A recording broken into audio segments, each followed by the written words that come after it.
May Mendoza update yung post ni May sa kanyang Instagram. And during Sydney, Australia, kasama mga Dover Gods, workcation.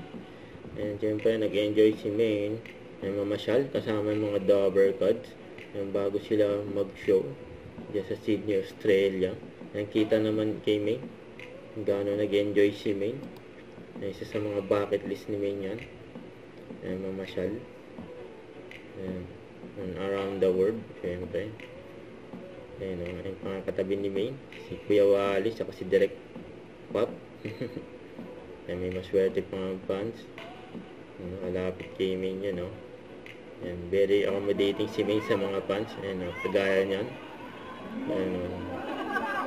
Nagkaguluhan si May dyan, dahil gusto magpa-picture, kay May.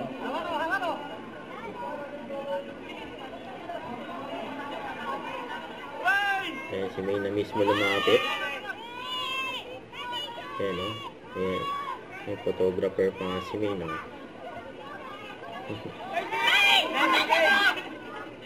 Ayan, ganyan kabait si May sa mga fans,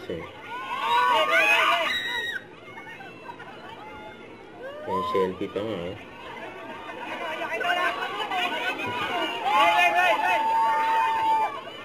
Ayan, nag-enjoy mga Pinoy dyan sa Sydney, Australia, kasama yung mga Dover Gods. Ayan pa, sumayaw din. Ayan sila May. Ayan si Ate Pauline. Ayan, favorite doon si May.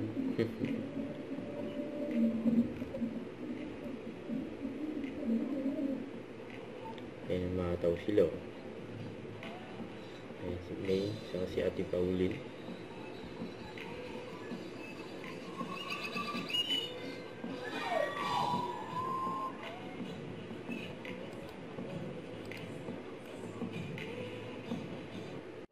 Don't forget to subscribe, click the notification bell for more updates. This is Richard Action Vlog. Stay tuned for more videos.